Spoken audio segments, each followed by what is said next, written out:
Well, good morning. How's everybody doing this morning? I got to start off by saying I am disappointed. I clapped. You clapped? Okay, Owen clapped. I didn't hear anybody else clapping. Come on now. You know, when you get to that point, you got to get that clap on. So, I can see how you are this morning. It's a little cold. It's a little wet. I was a little slow going. I get it. But I've been up for quite a while, so I'm a little bit more hyper than most of you. So we're gonna jump into this thing right here. But it's so good to see you. Can you believe it's already February? Like January's gone. We just had New Year's and Christmas, and it's February now. And February's most famously known for what? The Super Bowl. Valentine's Day, right? It's known for Valentine's Day. No one cares about the Super Bowl this year. There's no good teams in it, so no one's going to watch it.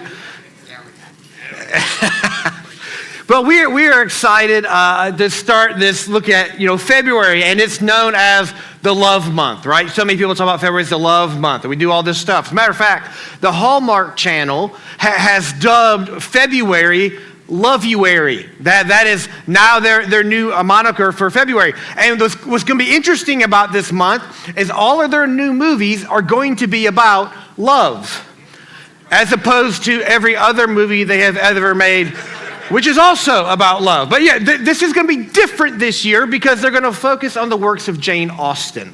They're going to use her as their muse and kind of pretty much destroy everything she ever did. No, to use that as their baseline. So Jane Austen, for you who don't know, mainly middle school boys and high school boys, is an author who wrote books in the 1800s, and her main topic was the middle class in England at that time. And a big situation back then, particularly for women, was for society purposes, for social purposes, they needed to get married. If you've ever watched Pride and Prejudice, the entire drive of that mother is to get her 5 daughters married. That is the goal, that you are a successful parent when you are able to get your children married. And so the question that comes to mind when you begin to read her books or watch these movies is the person marrying out of social obligation, or is it actually true love? And that's the conflict that they find themselves in, is do I marry for what is required of me, or do I marry out of love? And that's this whole drive. And so we're starting this new sermon series. If you haven't guessed it yet, it's going to be on the topic of love. So the next 4 weeks, we're going to be talking about love. And we're not going to be using Jane Austen as our reference point. We're not going to be using any person as a reference point. Instead, we're going to use the author and perfecter of the actual term love, which is God, and to see what he has to say about love. Now, if you know me at all, you know I absolutely despise the English language. All right, the English language is so inadequate at describing what we want, right? We have this word love, right? And we say, hey, I love pizza and pop. Hey, I love my best friend. Hey, I love my dog. Hey, I love my spouse. Hey, I love my kids. And all of those things we say love, and all of them mean something different. They all have different weight to them. But we just throw that one word in there as a big catch-all for we love stuff, right? And that's not how the word love is really intended to be. And there's actually about 8 different words that talk about love and what love is. And we're going to look at 4 of those in this series.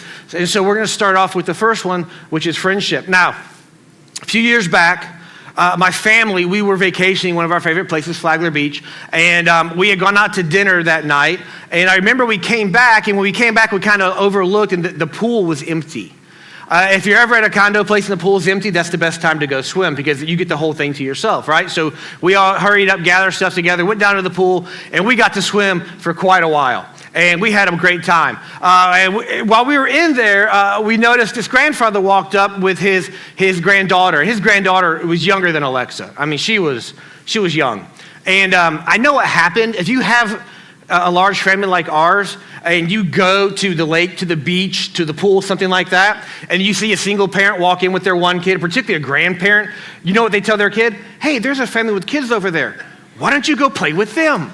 All right, thanks, dude. Appreciate that. Yeah. I'm gonna charge you for that next time, okay? That's called babysitting. I'm not interested, right? So we're in this large pool, and all of a sudden, this small child just starts drifting towards us like a piece of driftwood, And so we kind of drift this way, like, hey, we're gonna go over here now. And the small child drifts over here. So we kind of drift another way, and the small child drifts with us. And so she's getting close to the kids, and then we start hearing this, hey.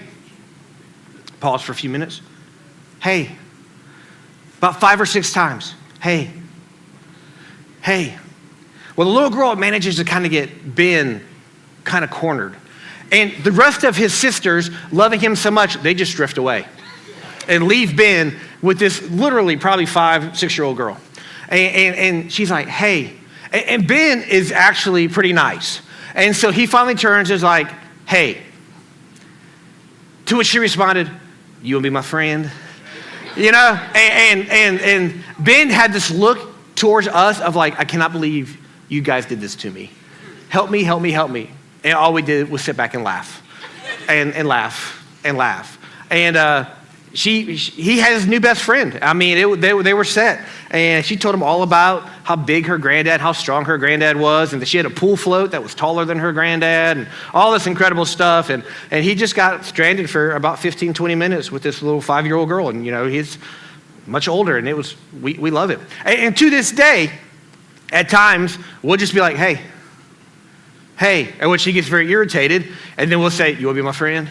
And he just shakes his head like he's doing right now. So I want to encourage all of you today, the next time you speak to Ben, to start your conversation with a hey, you want to be my friend? He'll love it. He's turning red right now, yeah. Which is the color of February, it's love. You can turn red, that's good, right? Yeah. So, you know, how do you guys go about making friends? My prayer is that you have a better strategy than cornering somebody in a pool and forcing them into conversation, okay? I hope you have a better skill set when it comes to making friends. Some of you may not. You're sitting there taking notes, and you drift closer, gotcha. Okay, but anyway, making friends can be hard, right? I mean, finding someone you can be your friend can be a hard thing to do. And there's that old adage that everybody talks about. If you want to have a friend, you have to be a friend. I always had the question, right? Well, if you don't have friends, then how do you know how to be a friend? Asking for a friend, you know? I mean, but here's the thing about friendship, right? No matter where you stand today in this realm of friendship, I want you to know that you're going to be okay. Because if nothing else happens, Jesus will be your friend.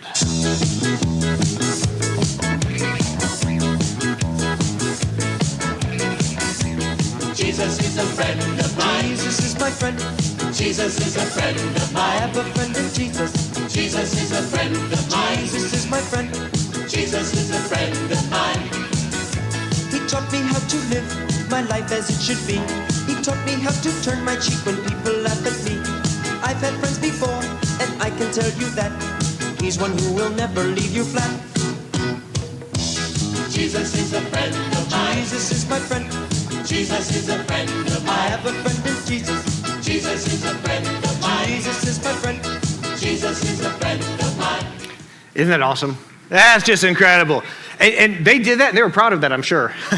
I'm proud of laughing at that, you know, but yeah. But Jesus will be your friend, right? I mean, but in all seriousness, finding friends can be a hard thing for us to do. It's complicated, it's confusing. I mean, there's all these different types of friends that we have in our life, right? There's different levels to friends.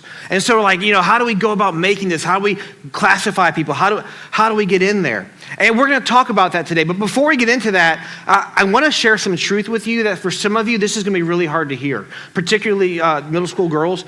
This is gonna be really, really hard for you guys to hear. And some of you moms and women, you know, it's gonna be a struggle. But at SouthCrest, we believe in telling the truth. And so I'm just gonna put it out there. And this is gonna be hard, but y'all ready? You can only have one best friend, okay? Just one. You can't have more than one best friend. They're already shaking their head, no, I got lots of best friends. No, you don't, okay? The word best, by definition, means better than any other, okay? So if you have multiple friends, they're part of the any others, therefore cannot be best, okay? You can only have one best friend. There's not multiple best friends. Well, they're my best friend. No, they're not, okay? You only have one. And if you're like, well, I call everybody all the time, well, then you don't have any best friends. You just have a lot of friends, okay? But you can only have one best. We got to get that clear because it matters, okay? Language matters. And you can only have one best friend. And they're devastated, I can tell. But I have all my best friends. You're going to hurt somebody. Like, they literally give out like 18 BFF bracelets. Like, you know, like, how do you do that? Like, you have 18 on your chain or something like that? I mean, I don't know. But yeah, best friends for life. And that doesn't happen usually either because they get mad at each other later and they're not friends. So I don't know. But yeah, Only one can be the best. So today we're going to focus on that one best friend, but we're also focused on the other friends that you may have. And so we're going to focus on this word philia today, which is the friendship love. And philia is a love that's about connecting with other people. It's encouraging, it's kind, it's affectionate, and it's what makes up true friendship. It's characterized by loyalty and trust. It's entirely platonic. There's no romance when it comes to philia friendship. It's just basically you wanting the best for somebody else. That's what true friend does, is they want the best for somebody else in their lives. It's equal. It's shared between two people who value one another. So this friendship is what we're going to look at today. And the Bible talks a lot about friendships, and we're going to focus on one story in particular to really understand what a true friendship is all about. So allow me to kind of set the stage here. The battle is over. It's all quiet now on the valley of Elah. Like you can hear the wind rustling through the tents and the flags. And, everybody's just kind of calm right now. And there's this young boy who is talking to King Saul. And he is talking to King Saul, and he's super excited and enthusiastic. Now, sitting off to the side is Saul's son, Jonathan, who is a commander in the army. And Jonathan is hearing the story of this young boy, a guy named David. All right, David has just done something. David has gone and killed a giant named Goliath. He went out, stood up to him, fought and killed him. And everybody was so happy for David. And so it begs the question, so was Jonathan, who used to be like the leader of the army and everybody's favorite, was he jealous of David? Was he kind of like, hey, why is everybody putting their attention on him? And the Bible tells us right off the bat that after David tells his story and Jonathan hears it, this is what happens. In 1 Samuel 18:1, it says this. As soon as he had finished speaking to Saul, that's David, the soul of Jonathan was knit to the soul of David, and Jonathan loved him as his own soul. They became fast friends, BFFs, besties, best buds, any way you want to put it. They became super close. Jonathan gave David his fighting gear, his armor, his sword, his bow, which was a big deal because Jonathan was known as being a great archer. And so to give him his bow was a sign of great friendship. They fastly connected with one another. And what's more is Jonathan and David made a covenant between each other, a solemn promise that they would watch out for each other and support each other no matter what happened. And there was going to be a lot to happen in this friendship. And this is how the greatest friendship in the Bible started.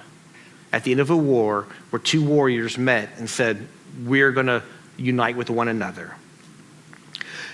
See, friendship is important to people, but it's more important to people who follow God. It carries a greater weight to it. If we choose friends wisely, they become supportive, loyal, and can strengthen our faith during hard times. If we choose them foolishly, they can tear us apart from God. So let's see what we can learn today about this friendship that Jonathan had for David. How could such a friendship form so quickly? How can he just hear this story and hear David talk about what he did and why he did it and be like, this is a person I'll be friends with the rest of my life? Like, how does that happen so quickly? What's the basis for that friendship? Well, I want you to consider some background. So Jonathan himself was living through a pretty difficult time, all right? His father, King Saul, was appointed to be the king of Israel, kind of important. And in the early days of Saul's reign, he followed God and he obeyed God. But God told him at one point, Saul, I need you to go out and kill this group of people. I need you to kill everything. Men, women, children, animals, everything. I want you to just wipe it off the face of the earth. And Saul was like, you know what? I don't think so. I think I'm going to kill the people. I'm going to keep the animals and all the good stuff for myself. And so as he's coming back, Samuel goes to Saul and confronts him. And he says in 1 Samuel 15:26, I will not return with you. In other words, I'm not going to go with you and celebrate, for you have rejected the word of the Lord, and the Lord has rejected you from being king over Israel. So because his dad disobeyed God, Jonathan knew that God had removed his hand of blessing off of Saul. Now that would probably trouble Jonathan deeply because all throughout Scripture we see through the judges' time before they had a king, that when the people followed God, God's hand of blessing was on them. But when the people turned from God, they were conquered. They were put into oppression by other countries. And so Jonathan's probably thinking, what did my dad just do? How has my dad done this? He's taken the hand of God off of us. What is going to happen to us? I mean, they're in the middle of fighting the Philistines right now anyway. So he's probably pretty troubled on this. And he's thinking to himself, how can I do more? Because Jonathan was a man of faith. He trusted and believed God. And I believe when we understand that background, that setting, when Jonathan sees David, a man of great faith, I think he sees something in David that he wants in his life. That he used to see in his dad, and his dad's abandoned, and now he's like, that's what I want. That's what I want to be a part of. That's how I want to connect. Remember, unlike those in Saul's army, including Jonathan himself, when it came to Goliath, only David had faith in God to go and fight against Goliath. Only David had the faith to say, you know what? This is about God and not about me, and this is so much bigger. And we see that in 1 Samuel 17. He said, then David said to the Philistine, you come to me with a sword and with a spear and with a javelin, but I come to you in the name of the Lord of hosts, the God of the armies of Israel, whom you have defied. This day the Lord will deliver you into my hand, and I will strike you down and cut off your head. And I will give the dead bodies on the host of the Philistines this day to the birds of the air and to the wild beasts of the earth, that all the earth may know that there is a God in Israel. And all his assembly may know that the Lord saves, not with the sword and spear, for the battle is the Lord's, and he will give you into our hand. It's a very bold statement, full of faith, full of trust in who God is. And the interesting thing is that years earlier, Jonathan had said something similar. Jonathan and his armor bearer were out staking out the enemy army. They saw a situation, and Jonathan said, let's go in there and let's attack them. 1 Samuel 14:6. Jonathan said to the young man who carried his armor, come, let us go over to the garrison of the uncircumcised. It may be that the Lord will work for us, for nothing can hinder the Lord from saving by many or by few. You see, Jonathan had that same mindset of faith. He'd been there, done that, and now he got to see another young person who pretty much had just gone and done the same thing. And that kind of faith pulled the two of them together. It made it common between them. It made them a strong connection. And because of that, they had a great respect and love for each other. This was the basis for their friendship. This is what drew them together. Because otherwise, there wasn't much in common. We've heard this story for years, and many of you probably picture Jonathan and David the same age. They were not. Scholars think Jonathan was around 50 years old at this time. David was probably around 20. All right, so it's like me hanging out with the college guys. They love me, they think I'm the coolest person they know, but that's okay. You know, age difference doesn't matter all the time. We just connect like that, right? Yeah, there you go. Good job, guys. Good job. Yeah. Close one there, right? Yeah. But there's this connection between them, right? Then you have Jonathan, who's a prince. He grew up in the palace. David, the 8th son of Jesse, the reject of the crew, is out as a shepherd in the fields. He's unclean because he's with sheep all the time. I mean, Samuel, when he went to look at the sons, was like, after 7 sons, like, you got any others? Because God doesn't like any of these. He's like, yeah, we got that one kid out in the field. Two totally different ends of the spectrum. And yet they became the best of friends. It didn't matter their differences because what connected them was stronger and greater than that. You see, David knew what God had in store for him, right? What did David know? Well, Samuel had appointed David to be the next king. He said, you're going to be the next king. Now, this is interesting, right? If your friend is the prince, who's the crown prince, AKA the guy who's to be king next, but God has told you you're going to be king next, that might cause some tension in your friendship, right? That might be a little one of those, like, this can be a little tough. How are we going to handle this, right? So what do you think David did? You think David kept that a secret so it wouldn't hurt their friendship? No, David told Jonathan, hey, this is what happened. You know what Jonathan did? He's like, that's cool. I'm okay with that. Because if that's what God said, we both trust in God, and that's what's going to happen. And that's what's going to be like. So they became close together. True friends, loyal friends, don't hide things from each other. They're open and they share because they trust how the other person is going to handle it. Because they're friends, they know how the other person is going to handle it. That's an important thing I think we can take away from this. We can all learn that. If you value that friendship, then you value it enough to tell the truth. But they based all of that on that faith in God that they shared together. All of it was cemented and grounded in that faith. And they would both need help from each other as the time went on, because they was about to face some even greater tests than just, hey, I'm going to be the next king, not you. So at first, Saul loved David, right? He killed Goliath. They got to conquer the enemies. It was fantastic. But then Saul began to get jealous of David, because people tended to like David more than Saul, and Saul was insecure, and he wanted to make people to like him. And so he began to get very jealous. And David just met victory after victory after victory. We've seen 1 Samuel 18, verse 6. As they were coming home when David returned from striking down the Philistine, the women came out of all the cities of Israel, singing and dancing to meet King Saul, with tambourines, with songs of joy, and with musical instruments. And the women sang to one another as they celebrated, Saul has struck down his thousands, and David his 10,000s.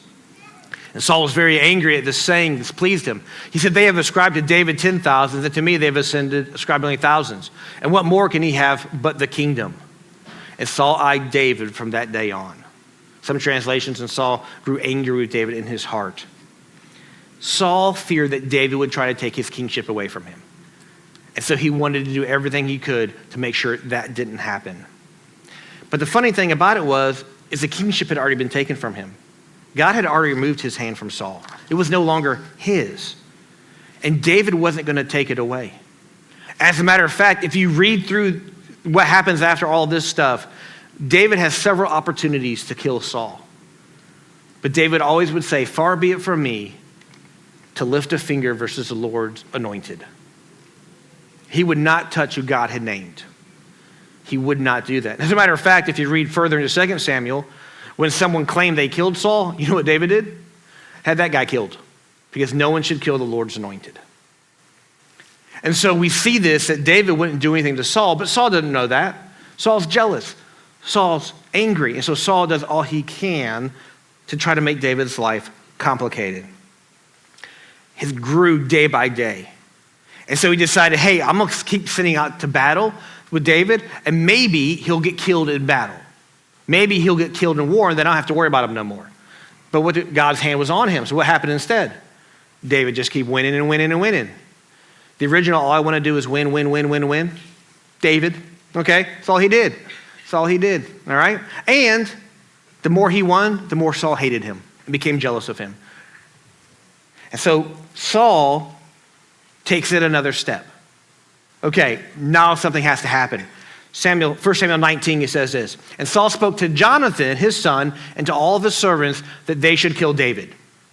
So now Saul is talking to people who are close to David. Hey, when y'all get a chance, I need you to kill David. Side note, David's also married to Saul's daughter named Michal. So he's in the family. And at this point, he's like, I don't care who kills him. Somebody just needs to kill him. And Jonathan, he was pretty upset at this. You can imagine your best friend, and your dad's like, hey, can you do me a favor, son? Can you kill your best friend? I think that'd be great. That'd be awesome. Could you do that for me? Jonathan was a loyal son, but he was also a loyal friend. And these two loyalties seem to be in a conflict. So Jonathan spoke up, and here's what Jonathan said. And Jonathan spoke well of David to Saul. His father said to him, let not the king sin against his servant David, because he has not sinned against you, because his deeds have brought good to you. For he took his life in his hand, and he struck down the Philistine, and the Lord worked a great salvation for all Israel. You saw it and rejoiced. Why then will you sin against innocent blood by killing David without cause? And Saul listened to the voice of Jonathan. Saul swore, as the Lord lives, he shall never be put to death. In a rare moment of sanity, Saul listened to David. And Jonathan said, you know what? I'm not going to do it. But guess what?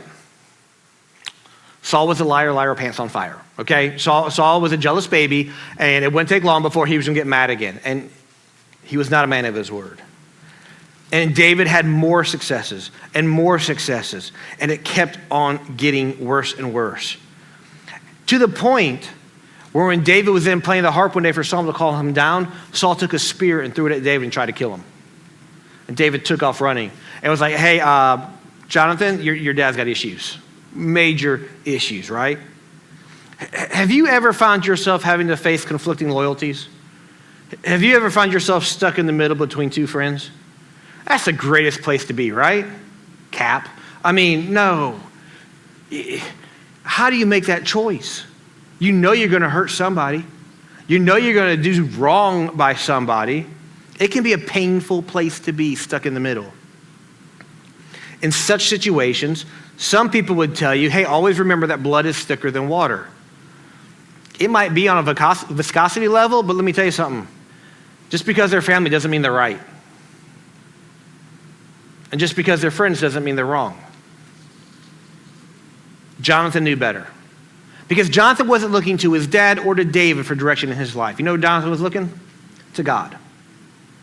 He was looking to God. God, what's your direction in life? Oh, you don't want me to kill people? Okay, then I probably shouldn't kill my best friend. I know you said don't disobey your parents, but my dad's kind of a psycho right now. And so I'm not going to listen to a psycho. I'm listening to God. And so he makes his choice based on what God would have him do. Jonathan knew that following God's will is more important than family desires. Let me say that because I think someone in this room needs to hear that clearly today. Following God's will in your life is more important than following your family's desires for you. God gave you your family. You're to love your family, honor your father and mother. But you also have to do what God has called you to do and told you to do. And that's what Jonathan stuck to and hung to. Jonathan was not a yes man. Jonathan spoke the truth. I think we would all benefit by following that kind of loyalty. Hey, I know what you're saying, but you're wrong right now. That's not what God says. That's not truth. We need to follow that. So David and Jonathan met in secret, and they started talking about, hey, your dad trying to kill me again. And Jonathan's like, hey, listen, my dad can be kind of moody. Maybe he's in a good mood now, so I'm going to go talk to him again. You just sit tight. I'm going to go talk to Dad's and make sure Dad's is okay. And if everything's good, I'll let you know one way or the other what we need to do next, right? So Jonathan went to Saul and said, hey, Dad, let me tell you something. David's an awesome guy. I think you need to leave David alone. Saul's response to Jonathan was, hey, you're the son of a rebellious woman. All right, so he's so mad, he's blaming his wife for even having Jonathan as a kid. Like, your mom was a mess, so you're guaranteed to be a mess. That's what he basically said, okay? He just starts attacking anything and everything about this. Yells at him, calls him disrespectful, unloyal, untrusting. And then, on top of all that, he decides to throw another spear, this time at his own son. Listen, Saul, before he did that, though, tried to appeal to Jonathan's self-interest. He tried to be like, listen, son, we see this in Samuel 20:31. For as long as the son of Jesse lives on this earth, neither you nor your kingdom shall be established. Hey, you're crown prince, don't you want to be king? If David lives, you won't get to be king. But if we kill David, then you can be king. And Jonathan just wouldn't go for it. So dad tries to turn him into a shish kebab. You've got to have a bad day when your dad throws spears at you. I mean, some of you people think your family has issues. Get in line, right? I mean, wow. This is taking it to that next level. Dad wants to kill me because he's so mad because I have a friend. And I'm loyal to my friend. And Saul's hatred for David grew into an obsession. I mean, here you have this king of a nation who probably has a lot of kingly, nationly things he should be doing. And instead, he gathers his army and he chases David all around the countryside trying to kill him. Like, I know some of y'all think this. Like, y'all be driving down the road sometimes and you'll come upon a scene where, like, it seems like every police officer and sheriff in Troup County is on that scene. There's cars everywhere, lights everywhere, and you're thinking, hey, if I ever wanted to rob a bank, now would be the time to do it, right? Because they're all over here, so I can go over here and do whatever I want. I mean, what do you think was happening in Saul's kingdom as he's chasing David around the country? Like, who's running the government? Who's taking care of people? Not the king. He's trying to kill one innocent guy. And Jonathan's just watching this, watching everything fall to shambles. I'm sure Jonathan was doing a lot of work to try to kill things together, but it was just getting too much. He never, though, stopped loving David and caring for David. And we find, while his dad's chasing him around, Jonathan meets with David one more time. 1 Samuel 23, we see this. And Jonathan, Saul's son, rose and went to David at Horesh and strengthened his hand in God. And he said to him, do not fear, for the hand of Saul my father shall not find you. You shall be king over Israel, and I shall be next to you. Saul my father also knows this. And the two of them made a covenant before the Lord. David remained at Horesh, and Jonathan went home. Jonathan went to David. Remember, Jonathan's older, a little bit wiser. Jonathan went to David. So let me tell you something. God promised you would be king. Yes? So until you're king, guess what will not happen to you? You won't die. Because God's promises are true.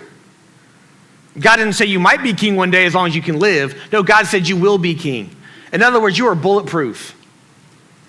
You're blood bought. Until this happens, until God sets in and makes you king, you're going to be fine. Don't go worry about my dad. Don't go worry about anything else, because the hand of God is protecting you until you're a king, because he promised you would be. That's what Jonathan's reminding David of. The guy who was supposed to be king is encouraging the guy who's going to actually be king to be king because God said he would be king. That's what friendship is all about.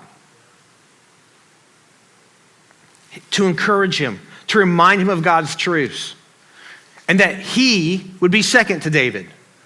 I'll be your right-hand man. I'll be with you every step of the way, encouraging you and pushing you along.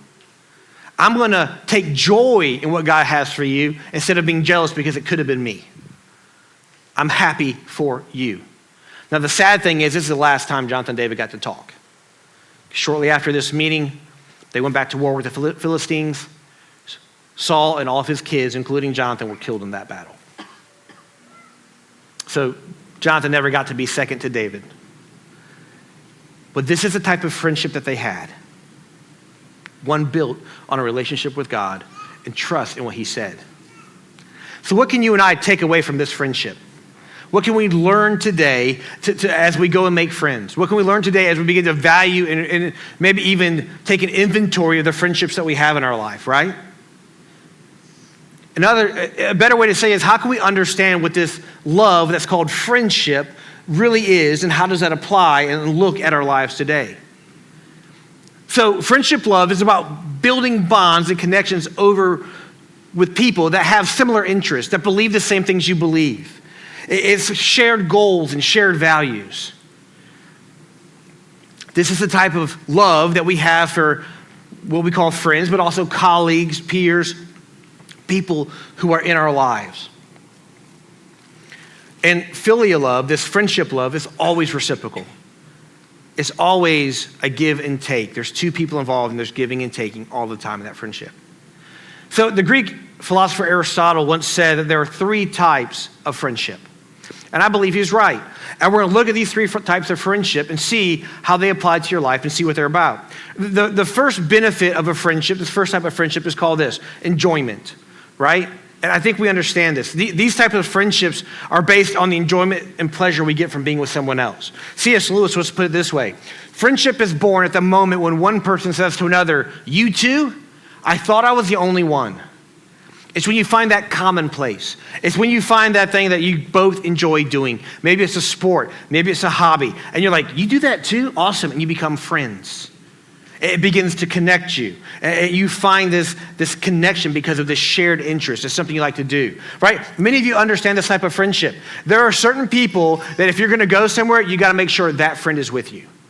You look for that person to be with you because they're a lot of fun, right? You don't want to take the person who's no fun on one of those trips. You want to take the person who's a lot of fun. And so you go to that person, right? If you're having a bad day, who's the first person you look for? That friend who brings you enjoyment. That friend who has a good time, who laughs a lot. Right? That's where your friendship is connected on. And that's this place of friendship. Another place of friendship or benefit we find in friendships is this: usefulness, right? This might be the type of relationship you have with a work colleague or maybe a classmate at school. This is the type of relationship that you're like, hey, we're both kind of stuck here. And so why don't we become friends as we're doing this? It's based on mutual benefit. I understood this when I worked in industry. I had a lot of friends I worked with. Okay? These were people who, just think about it. You're at work at least 40 hours a week. You see these people more than you see your family most of the times. And so you begin to get connected with one another. You begin to share things with one another. You talk about things. And you also help each other at work. Students the same way. A lot of you became friends in college because there were people in your classes who needed help and you started studying with each other and you became friends. And it just is one of those things that was a beneficial friendship. You help me, I help you. We get through life together. We do these things together. Now, here's the thing about those two types of friendships, enjoyment and usefulness. I wouldn't even classify those as love sometimes. Maybe a strong like. Because if we're honest, do we really call those people outside of those situations? Right? Like your work friends, the people I worked with when I was in industry. When I was home on the weekends, I didn't call them, hey man, how's it going? I didn't check in with them. I saw them 5 days this week, we're good. You know, I mean, I didn't reach out and I didn't vacation with them. I didn't do things with them outside of that work environment. Right? Some of you understand that when it comes like your college classes, your high school classes and stuff like that. You're friends with that person because you really need help in calculus, but then outside of calculus, you don't talk to that person. You're your friend when it comes to studying for a test and all that. And so you would consider them a friend. If someone said, who's your friend? Yeah, they're my friend. But you really don't do stuff with them. It's not like you hate them. They're there for that purpose. When I go to this place in my life, these are my friends in that place. And when I go to this place in my life, these are the friends in that place. Okay? The type of friendship we see in Jonathan and David is not a friendship based on where you are in life. It's a friendship that encompasses all of life, and that is based on this, virtue. This friendship is based on virtue. So shared beliefs, so shared morals and goals. This is a type of love, of friendship that truly cares and concern for the other person. Proverbs 17:17 says, a friend loves at all times. No matter what the situation, that friend is there for you. The person who helps you on the work project, the person who helps you pass your calculus test, they're not going to be there for you all the times, okay? They're not always there for you. But a true friend, this virtuous friend, is there at all times. You see, rather than focusing on what you get out of this type of relationship, you're only interested in how you can give and see that other person elevated. You want to lift them up. You want to celebrate them and see what's best for them. And you do that because there's this deeper connection. There's something much greater happening there. See, these type of friends, you want them to have a great life. And this type of friend, you're willing to do whatever it takes to make sure they can be the best possible version of themselves. Henry Ward Beecher, the great revivalist, once said this: it is one of the severest tests of friendships to tell your friends his faults. For to love a man that you cannot bear to see a stain upon him, and to speak painful truth through loving words. That is friendship. You see, this type of friendship is a friendship that is selfless. It's willing to risk everything, including the friendship itself, to tell you the truth. Do you have that type of person in your life who can come to you and point out anything in your life and tell you you're wrong?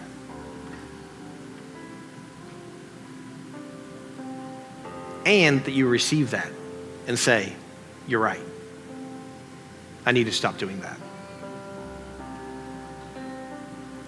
Because a person who's that kind of a friend, who's willing to risk your friendship to tell you the truth, is the one friend that you need. Listen, people who will agree with you, tell you what you did was okay, help you justify your bad mistakes, they're a dime a dozen. They're easy to find. And the first time something hard comes up in your life, you won't be able to find them at all. But a true friend sticks closer than a brother. A true friend is there no matter what. A true friend walks with you no matter what it is, calls you out on your stuff. And even if you're mad at them and don't talk to them for a month, they're still there waiting to be your friend. Because it was worth it to them to tell you the truth. That's the type of friendship we need in our lives today. So how does understanding this type of friendship help us move forward, right?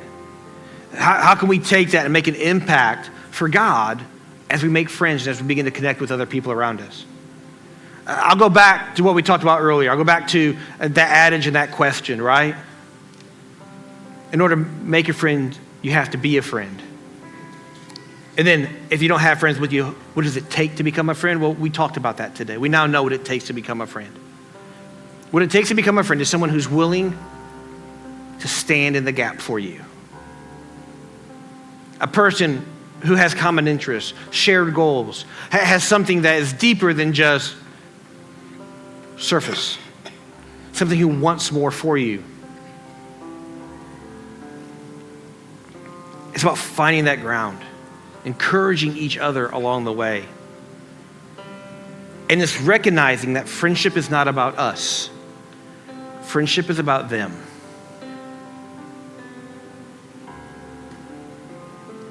Can I share something with you?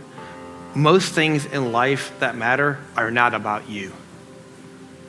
They're about what you can do for someone else. You want value, you want joy, you want happiness, you want fulfillment.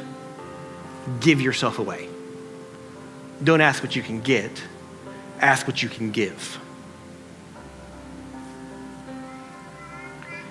That's what being a true friend is all about. Friends that will hold people to a higher standard than we're willing to hold ourselves. My prayer today is that you find those kind of friendships and that you hold them tightly. And listen, if you don't have that kind of friendship today, ask God for one of those.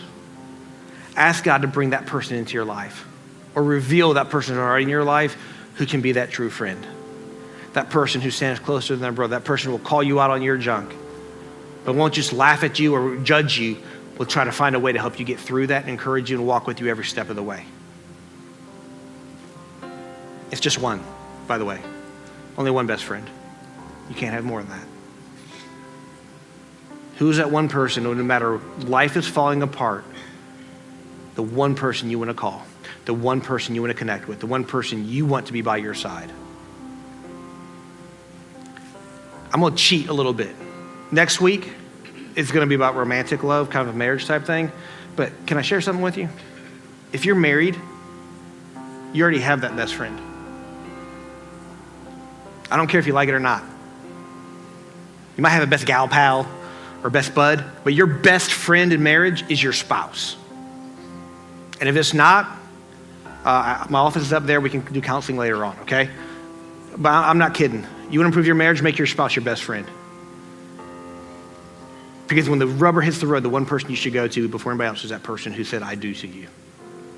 Remember, richer or poor, better or worse, no matter what happens, yeah, that's your best friend. So that's just a little preview into next week, a little cheat. But make a good friend and stand by them. Let's pray.